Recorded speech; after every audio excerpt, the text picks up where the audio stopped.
Hola amigos, les habla Ariel Ben Abraham. Esta semana tenemos la Parashá Pinhas. Hemos venido diciendo que específicamente el libro de Números, el cuarto libro de la Torá, tiene como común denominador la interacción de Am Israel con HaKadosh Baruj Hu. O sea, se enfatiza más en este libro nuestra relación con Dios que en cualquier otro libro de la Torá. Es muy importante. Realmente Números y Deuteronomio, los dos últimos libros, tienen que ver con eso. Pero en especial, en particular, Números. Y hemos aprendido a través de cada uno de sus parashiot aspectos que tienen que ver con niveles de la conciencia. O sea, estamos hablando de ideas, creencias, pensamientos, emociones, sentimientos, pasiones, instintos. Cómo estos se manifiestan y cómo HaKadosh Baruj Hu nos está diciendo, ojo, miren cómo se manifiestan. Nos hemos visto distintos episodios en que, por ejemplo, la lujuria, la desconfianza, el temor, o sea, todos corresponden a, como ya hemos dicho, niveles de conciencia, aspectos de la conciencia, que debemos encaminar, dirigir, reorientar hacia los caminos y atributos del Creador. Y esto ya dijimos que lo hacemos teniendo en cuenta que el amor de Dios está con nosotros. O sea, nuestro amor es el que identifica el amor de Dios. Esto es muy importante. O sea, en la medida en que amamos, que estamos bien porque estamos amando, nos sentimos bien, el amor de Dios está con nosotros. Que el amor de Dios precede, como ya hemos dicho, toda su creación. Tenemos que insistir porque si no tenemos como referencia los modos y atributos de amor en cada una de las cosas que pensamos, sentimos y actuamos, otra cosa va a ser lo que está orientando esa expresión, esas expresiones.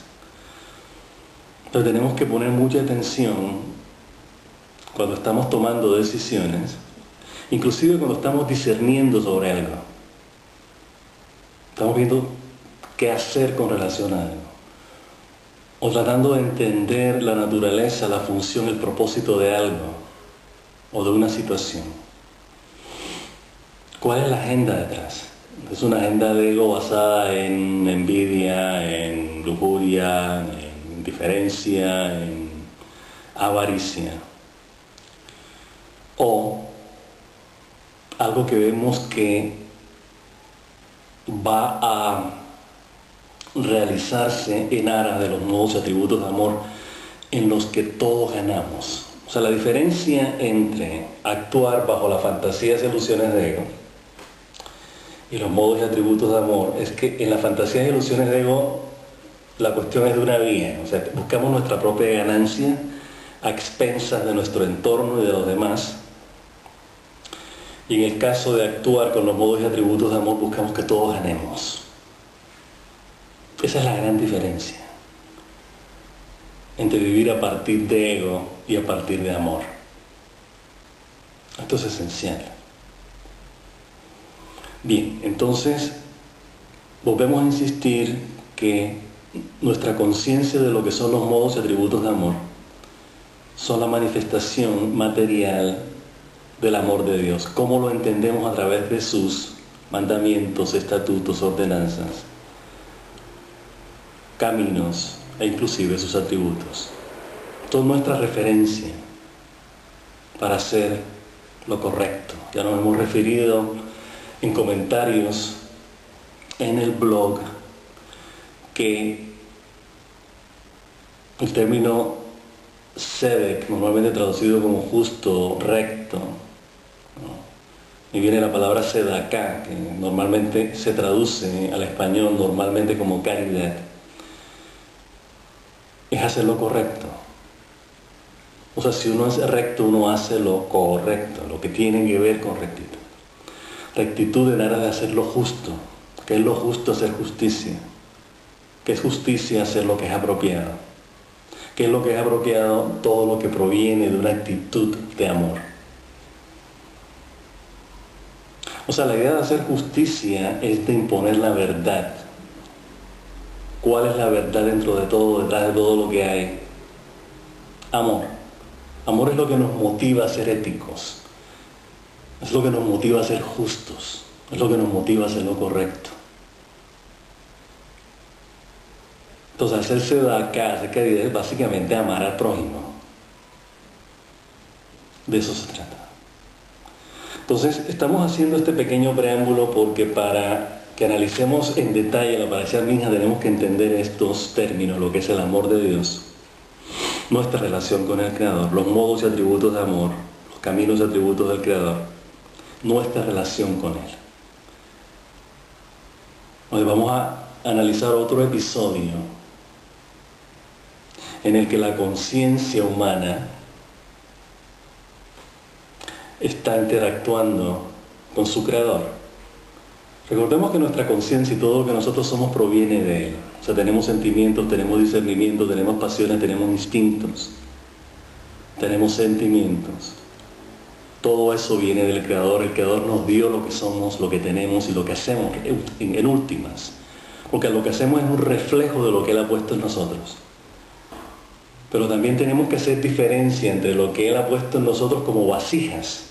Hemos dicho que los niveles de conciencia son vasijas.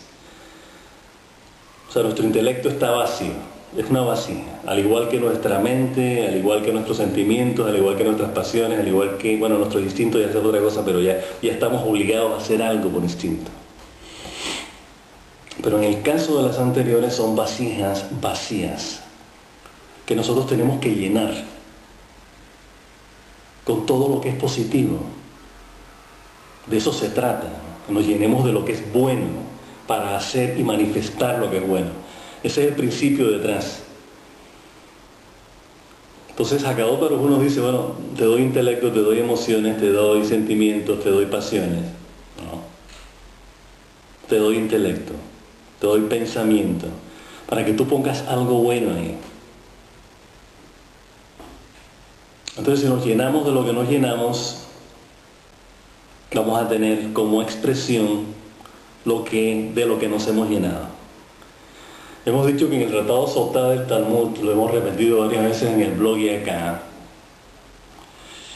dicen que Hakadosh Baruj Hu y el soberbio no están en el mismo lugar. No coexisten, no comparten el mismo espacio. ¿Por qué? Porque el soberbio está lleno de sí mismo. En otras palabras, no deja que nadie más esté dentro, incluyendo a Dios, como es natural. Entonces está lleno de sí mismo. Entonces la idea es, bueno, ¿cuál es el sí mismo? Es su ego, ¿no? ¿Qué es lo que tiene en sus fantasías, emociones, deseos, espejismos, sueños, aspiraciones? Aspiraciones en el sentido de algo que tiene que ver con su ego, con su pretensión, con lo que él pretende a expensas de otros o a expensas del entorno. Porque es bueno de alguna manera tener aspiraciones, nos aspiramos a hacer algo bueno. En este caso, las aspiraciones de ego son otra cosa. Bien, entonces ya empecemos. Yo creo que hemos dejado clara la premisa de cómo vamos a analizar esta parasha. La historia básicamente empieza en la parasha anterior. Nuestros sabios se preguntan, bueno, ¿por qué meten el episodio de Pinjas con el príncipe de la tribu de Shimón en la parasha Balak? O sea, ¿qué tiene que ver un hechicero, que tiene que ver alguien que quiere maldecir a Israel, con que un hijo de sacerdote, de sumo sacerdote, como es el caso de Pinjas, mate a alguien o haga justicia por sus propias manos? O sea, ¿qué tiene que ver eso? ¿Por qué no dejar el capítulo de Balak aparte y empezar la parasha Pinjas con Pinjas? No dejarla comenzada en la parasha anterior. Esa es una de las cosas que nuestros sabios han estado analizando. Y la razón es, obviamente, Rashi y todos los demás convergen en el mismo punto, básicamente. Y es que el celo que tenemos por el Creador es nuestra bendición. Pues estamos hablando de que ha habido una serie de bendiciones que se dieron en la parasha Balak. Bendiciones del Creador a Israel. A partir de una relación de amor. Si vemos como ya las hemos visto, todas esas bendiciones vienen del amor de Dios. O sea, Dios nos ama y nos bendice bien. Nos bendice bien, no es tanto por caer en la redundancia como decir, nos bendice abundantemente. Entonces hay una relación ya que se da. Pero esa relación se defiende con Pinhas. O sea, ahí termina. Como decir, y hemos recibido una bendición y esas bendiciones las tenemos que defender con el celo mayor que podamos tener. ¡Pum! Ahí termina la parasha Balak. Entonces continúa Pinhas ya, la narrativa de la parasha Pinhas, contándonos el episodio en detalle de qué fue lo que pasó. Básicamente, la situación, como ya dijimos en la parasha Balak, ya que Balaam no pudo maldecir a Israel, asesora a Balak, el rey de Moab, y le dice, ¿sabes qué? Los israelíes cojean por algunos de sus niveles de conciencia. Sus emociones y sus pasiones pueden caer por el camino equivocado. Han cojeado en el episodio de cuando pidieron carne, recuerdan que Kiriat Hatavá, o sea, las tumbas de la lujuria, recuerdan, o sea, eso fue una idolatría, fue la otra con el pecado del becerro de oro. Aquí vemos que nuevamente la lujuria vuelve a ocupar un lugar preponderante. Nuestros sabios se preguntan, bueno, ¿por qué lujuria? ¿Ha podido ser otra tendencia negativa de la conciencia? ¿Por qué eso en especial? Y se responden de la manera como está diseñada o diseñado el judaísmo, desde un punto de vista ético. La relación que tiene Israel con Hakadosh Baruj Hu es una relación, como ya lo han dicho, lo han repetido ellos mismos en el Talmud, y a través de la tradición oral, es una relación de pareja, de marido y mujer. Israel es la mujer, Hakadosh Baruj Hu es el esposo. Entonces, así es como se da nuestra relación con el Creador. ¿Qué pasa? ¿Qué quiere decir eso? No se trata de una cuestión de pareja, de masculino y femenino, no. Estamos hablando de una unión entre dos partes, que no necesariamente están opuestas, son complementarias. De hecho, ya hemos dicho que Shabbat, Torah, Israel y Hashem son uno, están contenidos dentro de la misma esencia. Entonces, ¿qué pasa? A partir de ahí tenemos que entender esto. Esta fidelidad, esta lealtad. Entonces, ¿qué pasa? Si hay esta compenetración, por llamarla de esta manera, entre el Creador e Israel, no puede haber espacio para algo distinto a eso. Algo distinto a eso es caer en idolatría, básicamente. Idolatría es seguir otros ídolos. ¿Cuáles son los otros ídolos? Las fantasías e ilusiones de ego. Los apegos, las adicciones, hábitos, creencias. Dices, bueno, ¿qué hábitos, qué creencias y qué apegos, qué adicciones puedo tener yo además de Dios? O sea, mi única adicción tiene que ser Dios, mi único apego tiene que ser Dios. Es obvio, ¿no? Está obvio cuando hay una compenetración, cuando hay una unión, cuando hay una relación como la que tenemos con el Creador. Entonces, ¿qué pasa? Cuando nosotros ponemos nuestra lujuria en el sentido de nuestra pasión, esta pasión que tenemos por estudiar Torah, que queremos entender todo, que queremos entender más y queremos más y más y más. Es una lujuria, es un deseo. Pero es un deseo enfocado de la manera correcta. Pero es una cosa que no sintamos un deseo cuando estamos con la pareja, un matrimonio, por ejemplo. Pero también es un reflejo de nuestra relación con el Creador. O sea, nuestra vida, ya lo hemos dicho, lo hemos repetido muchísimas veces en el blog, nuestra vida tiene que reflejar nuestra relación con el Creador. Entonces, estamos casados, tenemos que actuar exactamente de la misma manera como tenemos una relación con el Creador. Tanto la esposa como uno, compartiendo las mismas creencias, los mismos principios, como judíos. Entonces el deseo por tenerse el uno al otro, el mismo deseo que estamos reflejando con el Creador. Pero no hacemos de la esposa o del esposo un ídolo. Es que es lo único que importa y no nos importa nada más. No, por ahí no. Creo que se entiende, ¿no? Bien, entonces, esto básicamente es lo que pasa acá en Pinhas.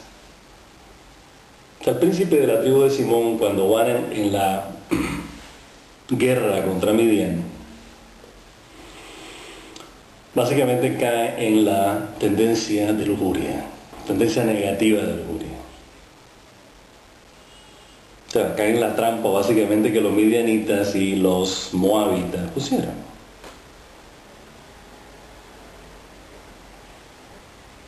Entonces, muchos caen en eso, inclusive el príncipe de la tribu de Simón, ya lo hemos dicho.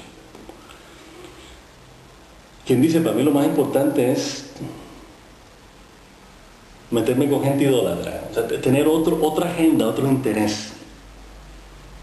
Ya mi interés no es Dios, mi interés no es mi identidad judía, mi interés es seguir ídolos. Ídolos que inclusive no son míos, son de otros, son de los midianitas y de los moabitas, como Baal Peor, ya lo mencionamos antes, en el comentario anterior.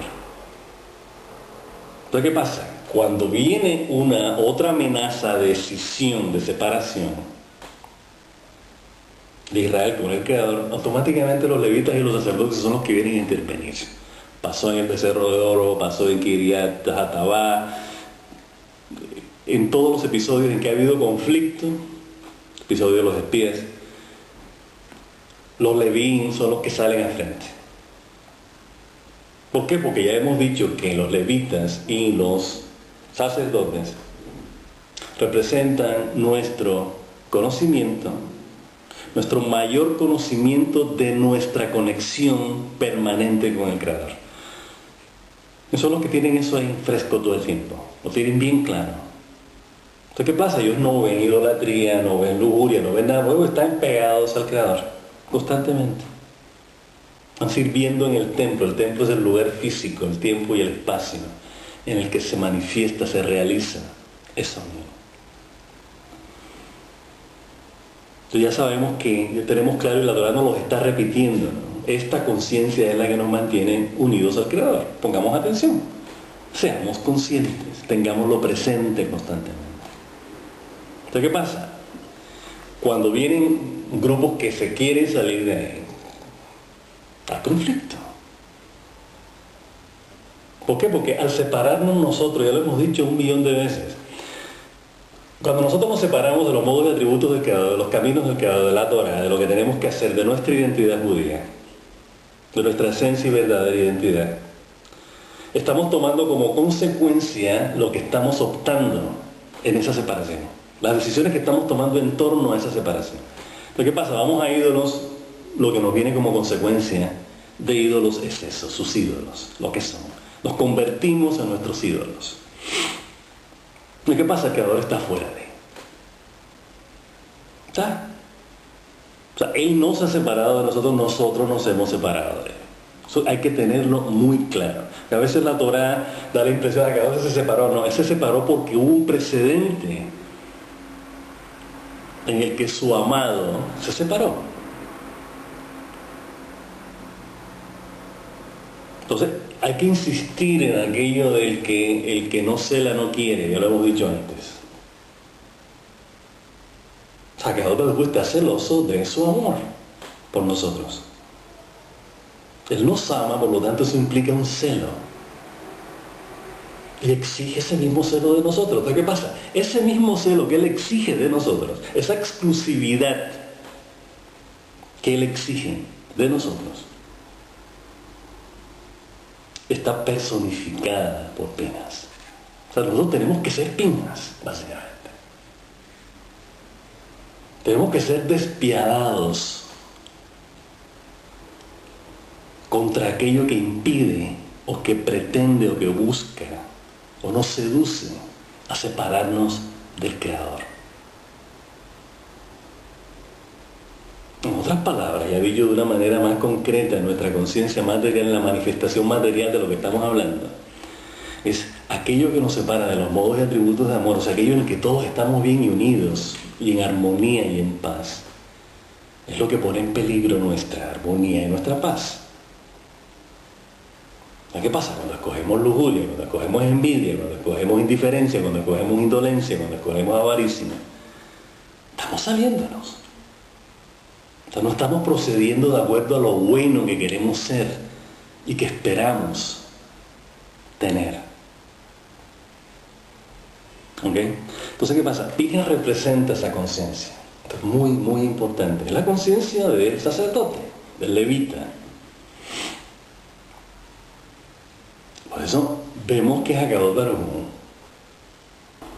lo reivindica. Dice, no, él hizo bien. Él me defendió.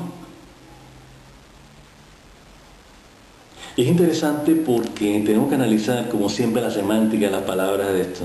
Entonces, muy, muy, muy importante. Vamos a leer. Aquí dice, así me habló Moisés diciendo, Pinhas, hijo de Elazar, hijo de Aarón el Cohen, aplacó mi ira. Mi ira ya vemos a partir de celo. Entonces uno se cabrea cuando está celoso, obviamente. Entonces Hakadosh Baruj Hu dice, bueno, yo estoy cabreado porque básicamente me están poniendo los cuernos, ¿no? Eso fue lo que pasó. O sea, dicho de una manera así rastrera, ¿no?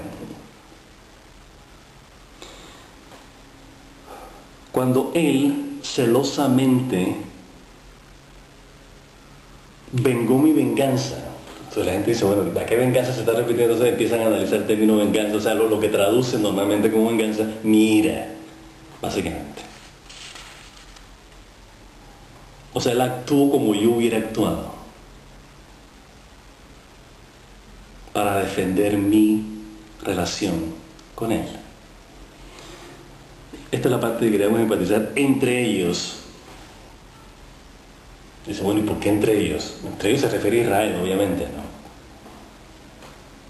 En otras palabras, Pinhas, eso es lo que traducen Rashi y nuestros exegetas, Ora Hahaim, dice esto, ¿no?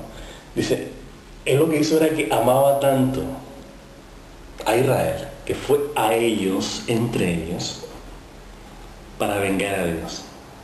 Como decir, yo los quiero a ustedes tanto que para salvarlos de la plaga que vino, o sea, de la consecuencia de esta separación del que son las plagas que hemos visto en el desierto. En particular no estamos refiriendo a las plagas de Egipto, las que acaecieron en el desierto como consecuencia de nuestra separación de Dios. O sea, no es un castigo, es una consecuencia. O sea, la plaga, lo negativo, es el resultado de lo que vamos a cosechar de las opciones negativas que estamos tomando. O sea, al separarnos de lo que es bueno e ir a lo que no es bueno, tiene consecuencias. La plaga es lo que nos va a caer. Entonces él, al ver que la plaga le venía a ellos, a Israel, él intervino. Dijo, yo no quiero que mi pueblo perezca en esta plaga. O sea que fue un acto de amor lo que está diciendo Orhaim. Fue una venganza en materia de principios. Tú estás violando los principios, vamos a acabar contigo. Y decir, no, hay que salvar al pueblo, hay que salvar el resto de la conciencia humana, o sea, lo que representan las tribus. Las tendencias positivas y potenciales positivos y creativos de la conciencia. Hay que salvarlo de lo negativo. De eso se trata. Entonces, entre ellos, ahí es como analizan entre ellos, y no consumió, para que no consumiera a los hijos de Israel en mi ira. Me traduce en mi venganza, en mi ira, en mi separación. Es importante que entendamos esto. O sea, cuando nosotros somos celosos, es un acto de amor. Es un acto de amor cuando somos despiadados contra lo que atenta con nuestra conexión con el Creador. Somos celosos. Amamos con intensidad, amamos con pasión. Y con la misma pasión defendemos lo nuestro. Bien. Entonces aquí ya empiezan los detalles, el nombre de la persona, quién era, el nombre de la mujer con que se metió, etc. Entonces, ¿qué pasa?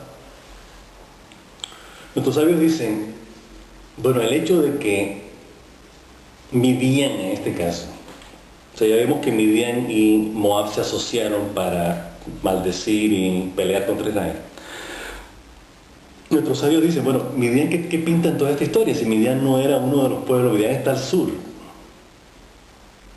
de Eres Israel. O sea, fuera, aparte. ¿Por qué tienen que ver ellos en esta historia? ¿Por qué se meten en esto? Entonces Akadosh Baruj Hu le dice a Moisés, estamos adelantando un poco la narrativa, pero esto vale la pena adelantarnos. Dice, estos tipos que incitan a la separación, a la discordia y a la guerra, sin nosotros haberlos provocado. Estos tipos hay que acabarlos a todos. Realmente. O sea, nosotros no nos hemos metido con ellos. ¿A cuenta de qué se tienen que meter? Y llegan al extremo, y ahora regresamos a la narrativa, de que el odio por Israel era tal, que uno de los príncipes de Midian entrega a su hija como prostituta para hacer pecar, para hacer caer al príncipe de la tribu de Simón. ¿Hasta dónde llega el odio? Sacrificar a una hija en aras de el odio, en aras de perjudicar a otra persona. O sea, que la hija salga también perjudicada, básicamente. O sea, no importa. Entonces, Akadosh Baruj Hu le dice a Moisés, este tipo de mentalidad hay que erradicarla por completo, esto no lo podemos permitir. Esto no se puede permitir en la conciencia. O sea, cuando uno está seducido, o sea, cuando esa mentalidad llega, esa clase de actitud ante la vida, nos seduce a hacer así, a hacer algo así. Esto hay que erradicarlo. Entonces eso es exactamente lo que Akadosh Baruj Hu le dice a Moisés. Estos tipos hay que oprimirlos y matarlos. O sea, acosarlos, traducen acá, y oprimirlos y acabarlos. O sea, hay que erradicar ese tipo de mentalidad. O sea, cuando algo nos seduce a alejarnos de nuestra buena naturaleza, hay que ser despiadado con eso. Sin ninguna razón, además. O sea, si yo no te he hecho algo, que yo estoy invitando estos pensamientos a que se metan en mi conciencia. ¿Ok? O sea, sin ninguna razón, que precisamente acá cuenta la narrativa que tienen que ver con el episodio que dice al final del Pasuk 18 de la Parashá. Corresponde al capítulo 25 de Números. Dice, acosa a los midianitas y destrúyelos, porque ellos te han acosado a través de su conspiración, la conspiración con Moab, y conspiraron contra ti en el asunto de Peor. Se está refiriendo específicamente a idolatría, es una forma de idolatría. Es algo que nos seduce a convertir un deseo en adicción o en hábito, en apego. Hay que tener cuidado con eso. No se vuelve un ídolo. O sea, el episodio acá tiene que ver con idolatría. Nuestros sabios los definen como idolatría por las razones que ya hemos dicho. Bien. Aquí Rashi elabora respecto al término celo. Dice, celo es la reacción de una persona cuando encuentra que otro está tomando lo que a él le pertenece por derecho.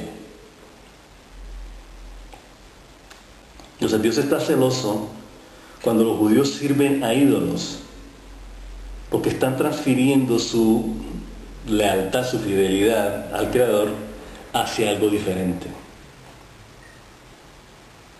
Es muy importante. Y como decimos acá, hay que repetirlo acá, dice que el celo de Pinhas fue entre el pueblo, ¿no? Cuando nos referimos que fue entre el pueblo, porque actuó por amor, en vez de actuar por odio y por ira. O sea, él no actuó lleno de ira y de odio, sino fue un acto de amor lo que hizo. Interesante, ¿no? Lo que dicen nuestros sabios. O sea que tenemos que ir allá, cuando estamos hablando de los celos, venganza, etc. Estamos hablando de amor. O sea, le hemos dedicado al blog todo esto para explicar que Hakadosh Baruj Hu no se relaciona con nosotros con ira. Lento para la ira y de mesa onda. Lento para la ira es que esa no es la manera como él se relaciona con nosotros.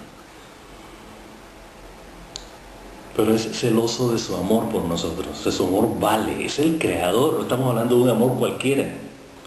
Estamos hablando del más grande amor de todos. El más grande amor de todos es celoso.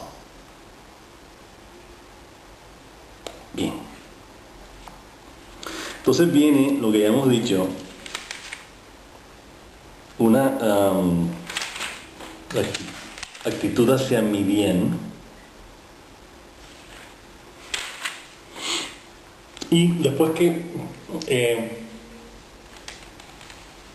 Pinhas para la plaga al matar a Simri, el príncipe de la tribu de Simón, y Cosbi,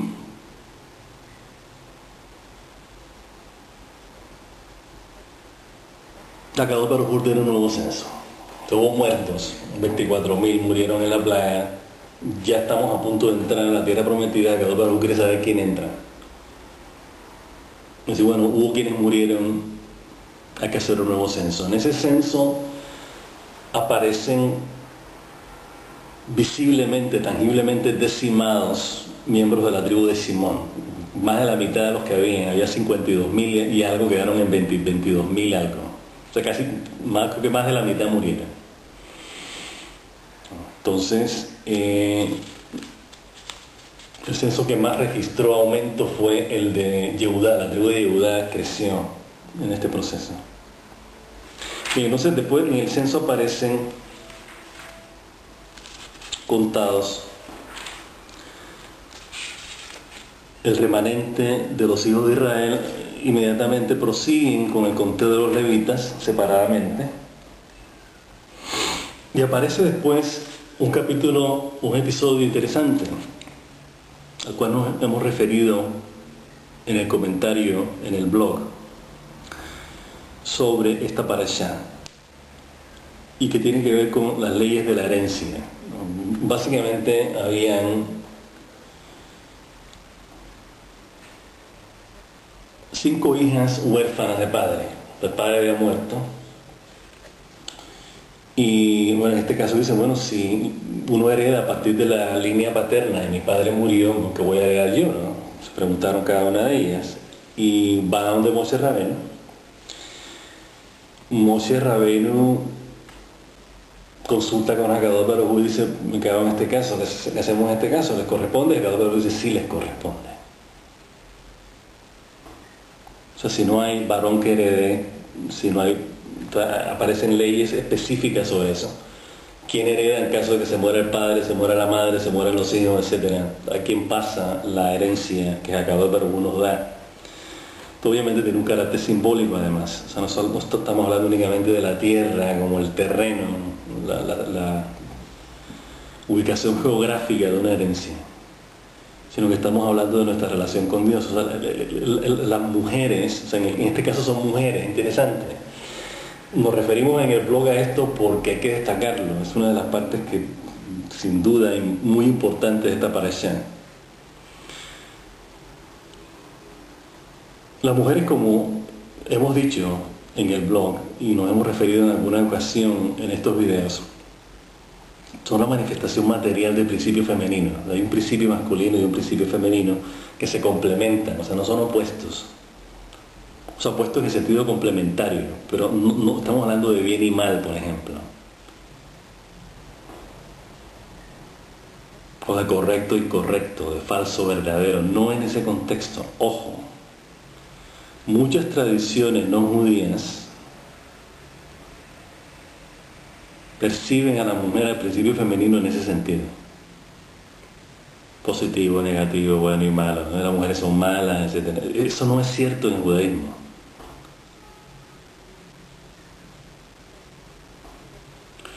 Tenemos que destacar que el hecho de que las mujeres estén en el judaísmo exentas de los mandamientos, de la mayoría de los mandamientos, tiene una razón. El hecho de que estén exentas es un privilegio comparado con que nosotros los hombres no estemos exentos. Tenemos la obligación.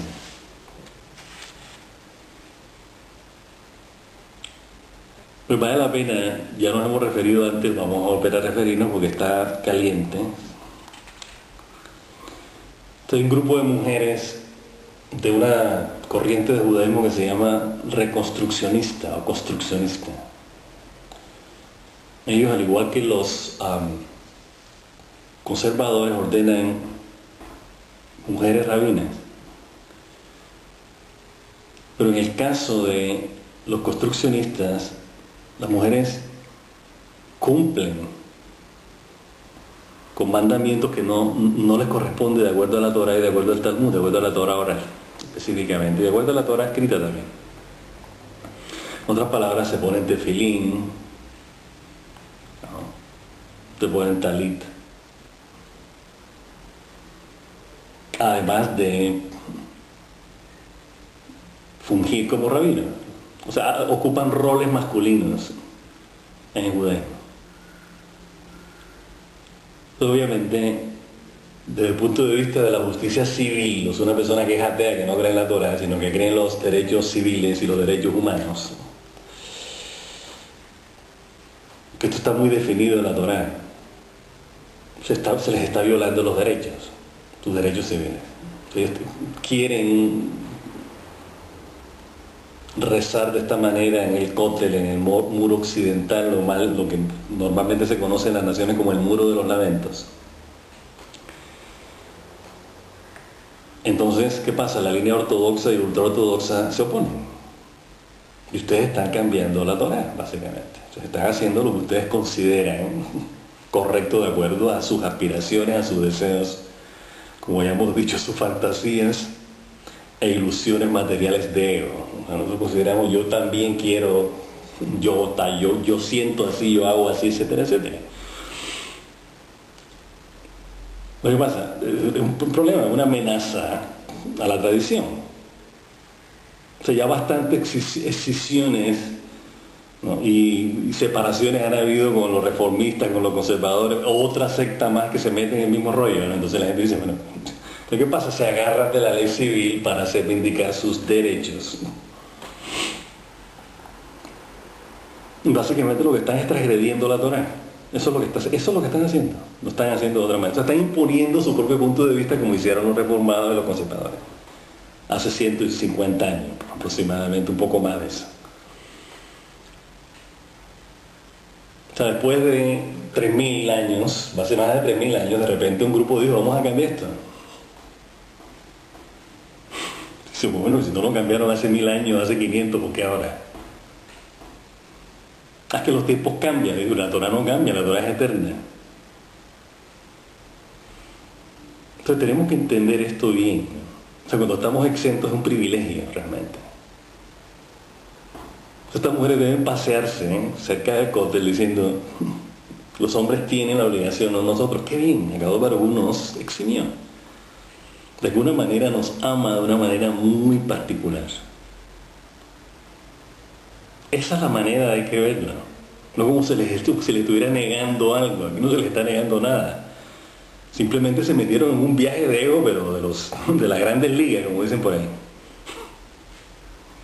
Está bien. Si quieren ser, se sienten satisfechas y realizadas poniéndose el tefilín y el talit, etcétera, etcétera. Bueno. Ni modo, como dicen por ahí. Bueno, entonces, ¿qué pasa? Estas mujeres acá son precisamente contrarias a las mujeres de las que estamos hablando, las mujeres del cótel, como las llaman ahora aquí.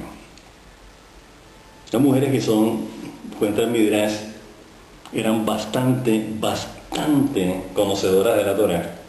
De hecho, ellas llegan, cuenta el Midrash, que ellas llegan donde Moisés sabiendo cuáles eran las leyes. que tenían profecías, o sea, eran mujeres muy especiales. ¿Y nosotros tenemos derecho a nuestra tierra? Pues claro, por supuesto que tienen derecho. El principio femenino ocupa un lugar preponderante en la conciencia judía. Es clave. El simple hecho de que la judeidad la transmita la madre, eso es bastante. Bien. Entonces, queremos enfatizar, ya lo hemos dicho en comentarios y en algunos videos nos referimos a esto, pero es bueno enfatizarnos. Entonces, se acerca un momento doloroso para nosotros que comenzó en la disputa por el agua. Cuando Moshe Rabbeinu golpeó la roca. Básicamente, en vista de esto, cuentan nuestros sabios, de todo el episodio que pasó con Pinhas, y cuentan Midrash que Moshe Rabbeinu dijo, bueno, veo que siguen problemas entre Am Israel y Haggadah Baruj. Yo soy necesario. O sea, Haggadah Baruj me llama, Haggadah Baruj me está diciendo cómo impartir justicia. Entonces cuentan nuestros sabios que para explicar esta parte de la narración que viene ahora, Moshe considera, y a lo mejor Haggadah Baruj va a reconsiderar, ¿no?, mi entrada o mi no entrada a la tierra prometida. O sea, Haggadah Baruj le dijo, tú no vas a entrar. Entonces él dice, bueno, con todo esto que está pasando acá, mi presencia es requerida, me necesitan. Probablemente Haggadah Baruj va a cambiar su decreto contra mí y yo voy a entrar, ¿no? Entonces, después de resolver el asunto de las leyes de la herencia y de la herencia de las hijas de Zelofehad, Haggadah Baruj le dice a Moshe Rabbeinu, no te hagas ilusiones, no. Te voy a mostrar la tierra nada más, para que la veas de lejos. O sea, mi decreto hacia ti no ha cambiado. Entonces, le muestra la tierra y le pide, cuando él ve la tierra le pide, necesitamos un sucesor. El sucesor va a ser Yeshua. Y Haggadah Baruj le dice, bendícelo. Es interesante porque Haggadah Baruj ha podido decirle a Israel, decirle, bueno, el próximo sucesor de ahora en adelante va a ser Yeshua. No, él le dice a Moisés, ve y bendícelo. Y mi espíritu está en él. Entonces pon sus manos sobre su cabeza y bendícelo. Ponle parte de tu majestad. Traducen acá. Interesante. Ponle alguna de tu majestad.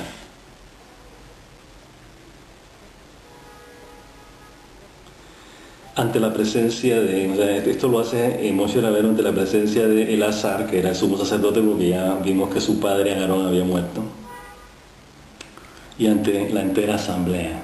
Dicen que era en el Sanedrín, no están hablando de todo Israel, hay opiniones. Y encomiéndalo delante de ellos. Pondrás alguna de tu majestad sobre él, para que toda la asamblea de los hijos de Israel, en este caso toda la comunidad, lo acepte.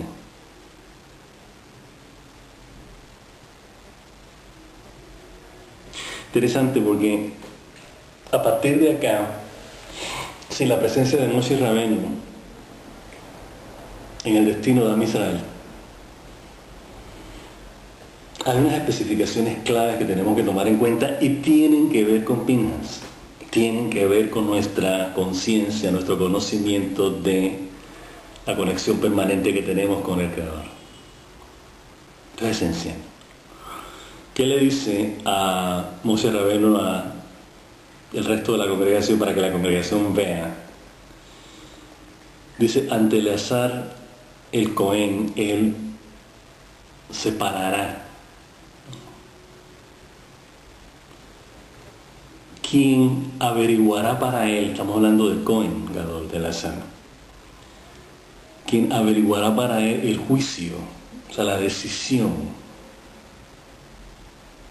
del Urim. Hemos dicho que el Urim y el Tumim era el pectoral donde estaban puestas 12 distintas piedras correspondientes a las 12 tribus de Israel, a los 12 hijos de Israel. Y a través de ahí es como el líder va a consultar las decisiones que va a tomar. Esto se va a dar en el resto de la historia. Mientras había templo y sumo sacerdote, el líder consultaba con el sacerdote o con el profeta, su defecto. Esto es muy importante, en otras palabras. Dividiendo los 3 niveles de conciencia que hemos dicho, tenemos una conciencia superior. De hecho, en psiquiatría, Freud la dividió en 3 partes también, probablemente inspirado en esto. No creo que sea gratuito. Una conciencia superior, super yo que llama Freud, que es la conciencia de ética y moral que tenemos dentro. O sea, hay una conciencia ética que nos dice qué es lo que tenemos, qué es lo correcto que tenemos que hacer. Eso corresponde a nuestra conexión con el Creador. Ese es el sumo sacerdote. No, tenemos el yo, que es el yo consciente, o sea, la conciencia que tenemos de ser, de estar, de actuar. Lo que da sentido de identidad. Nombre, función, lo que hacemos, lo que tenemos, etc.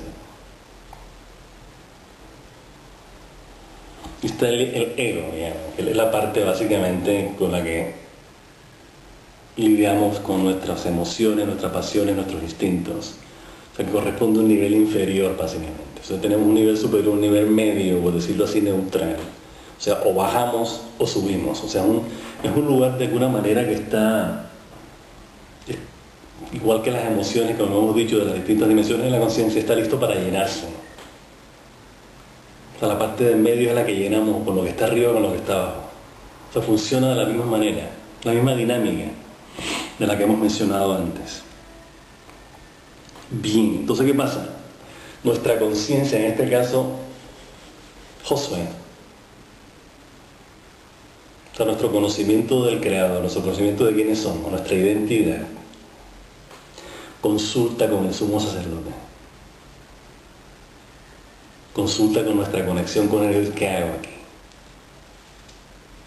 No consulta con el ego ni con nada de abajo, sino todo siempre con lo de arriba.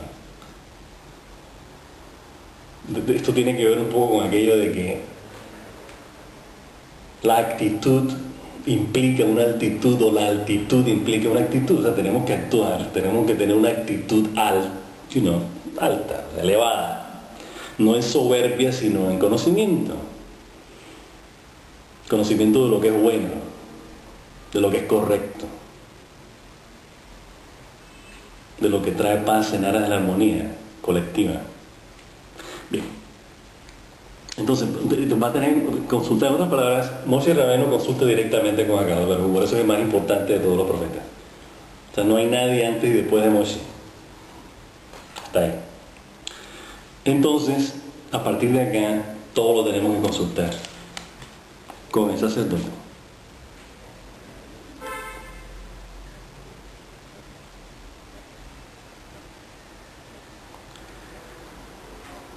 Y con su palabra, o sea, la palabra que le diga el sacerdote, y su palabra vendrá, y él y todos los hijos de Israel, y para la entera asamblea, o sea, Sanedrín. Moshe hizo como Hashem le encomendó, tomó a Yeshua y lo paró ante Elazar, el Cohen, y ante toda la asamblea, y puso sus manos sobre él y lo encomendó como Hashem le había dicho, le había hablado a Moisés. Bien, de aquí en adelante vienen, muy, muy importante, y el resto de la parasha. nuevas ofrendas. Hemos visto que cada vez que nosotros en el desierto cometimos algún problema, cometimos transgresiones, inmediatamente aparecen nuevas ofrendas. Por ejemplo, las libaciones, la ofrenda de vino, por ejemplo, apareció después del pecado de los espías. Entonces, ¿qué pasa? Acá hubo otra transgresión. Ahora explicamos qué quiere decir esto. Hubo otra transgresión, estamos hablando de lo de Zimri, lo de caer en la plaga de la consecuencia de la lujuria en Moab. A Kadosh Baruj Hu le dice a Moisés, diles que traigan estas ofrendas. De las ofrendas de Musaf, por ejemplo, de Shabbat, de Rosh Hodesh, la ofrenda continua diaria empieza a detallarse nuevamente, ¿no? Con elementos adicionales. En otras palabras, ¿en qué consiste el hecho de que traigamos nuevas ofrendas adicionales a las ofrendas que ya Kadosh Baruj Hu nos había dicho que teníamos que traer? Y en cada una de las festividades en particular vuelven y se repiten ya ampliadas. Que en la medida, esto es lo que llaman medida por medida en hebreo, o sea, algo así como que por una cosa que hacemos tenemos que hacer otra. O sea, hacemos una cosa negativa, tenemos que rectificarla, tenemos que hacer algo que balancee o rectifique lo anterior. O sea, de eso se trata. ¿Okay? Hemos dicho en los comentarios que hemos estado haciendo sobre la conciencia mesiánica en la profecía judía, espero que los estén leyendo en el blog. Hemos dicho que es muy importante que cada cosa que nosotros hacemos, o sea, la concepción que tenemos de lo que es malo, de lo que es negativo. O sea, la idea no es acabar con lo negativo, sino la idea es transformar lo negativo. O sea, en ninguna parte de la Torá eterna dice hay que destruir el mal, no dice por ningún lado eso. Hay que subyugarlo, hay que enderezarlo, hay que rectificar lo que hay. Volvemos a repetir lo que dijimos la semana pasada. Salvadores subirán al monte Sión para juzgar al monte de Sab, no dice para destruir al monte de Sab. Sab representa las tendencias negativas de la conciencia. O sea, las tenemos, la idea es reencaminarlas, como habíamos dicho, esa lujuria, esa pasión que tenemos por la Torá es la que debe ser en vez de la otra. La pasajera, la que no nos lleva a ninguna parte, esta nos eleva, nos hace sentir que estamos con un pie en otro lado. Y dice, qué bien se siente, me siento tan bien. Esa es la idea, y algo que queda mientras estemos estudiando y mientras estemos en lo bueno. Esa es la idea, ¿no? Entonces, ¿qué pasa? Cada vez que cometemos transgresiones, así como ustedes entregaron esa pasión por algo distinto a mí, ahora quiero que ustedes me la devuelvan. O sea, eso extra que pusieron afuera de mi relación con ustedes, dice quiero que me lo devuelvan. Entonces, denme más para yo así garantizar de que nuestra relación realmente es abundante, nos queremos en abundancia. Yo los quiero a ustedes en abundancia, una abundancia sin límite porque viene del Creador. Ustedes también tienen que amarme igual. Entonces, cuando no me aman igual, lo que quiere decir es que no están amándome lo suficiente. Traigan más. ¿Qué es lo que es traer más? De nosotros. De nuestra creatividad, de nuestros potenciales creativos, de nuestra bondad, de nuestra solidaridad, de nuestra compasión y de aquello que nos motiva a hacer algo bueno. Acabo pero voy a decir, haz más de eso, tráeme más de eso. Ya hemos dicho que Él no necesita nuestras ofrendas, Él simplemente lo que quiere es que esas ofrendas simbolicen nuestra relación con Él. De hecho, que las llevemos al templo, llevemos al Cohen y se eleven. O sea, que estamos poniendo todos los niveles de conciencia, todo lo que nosotros somos, nuestra identidad, en aras de nuestra unión con Él, no para Él, sino estar con Él. Esto es importante porque da la impresión de que nos tengamos que deshacer de algo que es nuestro para entregarlo. Y como si, bueno, ¿con qué me voy a quedar si todas las ofrendas que voy a hacer, bueno, y con qué me quedo yo y mi familia? No es en ese sentido. En ese sentido, o sea, la idea de las ofrendas es darle al Creador, o sea, dedicarnos a sus modos y atributos, a sus caminos, ¿para qué? Para tener más. O sea, hemos dicho en algún comentario, hemos dicho que es mejor dar que recibir, porque el que da tiene. Y no estamos hablando necesariamente de posesiones materiales, estamos hablando de lo que somos. ¿Qué es lo que somos? Tenemos una Torá dentro, tenemos que descubrirla dentro de nosotros. ¿Cómo lo hacemos? Estudiándola. Eso es lo que nos hace ricos y nos hace abundantes. Y eso es lo que tenemos que poner afuera. ¿Afuera qué es? En lo que hacemos, en lo que pensamos, en lo que sentimos. Y lo hacemos con amor. Esto es muy importante. Bien, entonces aparecen específicamente toda Yom Kippur, Rosh Hashanah, Sukkot, Pesach, Rosh Chodesh, Shabbat, Shemini Atzeret, y ahí termina la parasha. Entonces, la parasha termina diciendo lo siguiente: hay que ponerle mucha atención a los finales de cada parasha, porque es como si remataran con algo, ¿no? O sea, como boom, para terminar, para enfatizar algo. Esto es lo que tú harás por el Creador en los festivales designados, además de las promesas y tus ofrendas de buena voluntad. Quiero decir, promesas de buena voluntad en el sentido de las promesas que uno, las promesas de agradecimiento, o sea, que uno trae, no se las ha pedido nadie, sino que nosotros voluntariamente las traemos. Por tus ofrendas de elevación, por las libaciones, por las ofrendas de paz. En otras palabras, todo este tipo de ofrendas tienen que ver, ya como lo hemos dicho, con aspectos de nuestra conciencia. O sea, el estar feliz, el estar contento, el estar en paz, el rectificar. Ya hemos dicho que las ofrendas principales, las principales ofrendas que se mencionan en la Torá, tienen que ver con expiar, con transformar, con rectificar transgresiones. Transgresiones que la Torá llama involuntarias, o sea que cuando transgredimos según Akadosh Baruj Hu, porque no estábamos conscientes de lo que estábamos haciendo. Actuó con maldad, actuó con maldad, ese tipo no es malvado, él es bueno. Pero hay que traer una ofrenda para corregir esa tendencia negativa. Entonces, como ya hemos dicho anteriormente, de lo que se trata es de reorientar, de transformar eso que no nos funciona, que no nos sirve en la vida, hacia algo positivo. De eso se trata. De eso se trata la vida en general. De eso se trata el plan que Akadosh Baruj Hu quiere que nosotros hagamos, que prevalezcan todos los aspectos positivos de la conciencia en lo que somos, tenemos y hacemos.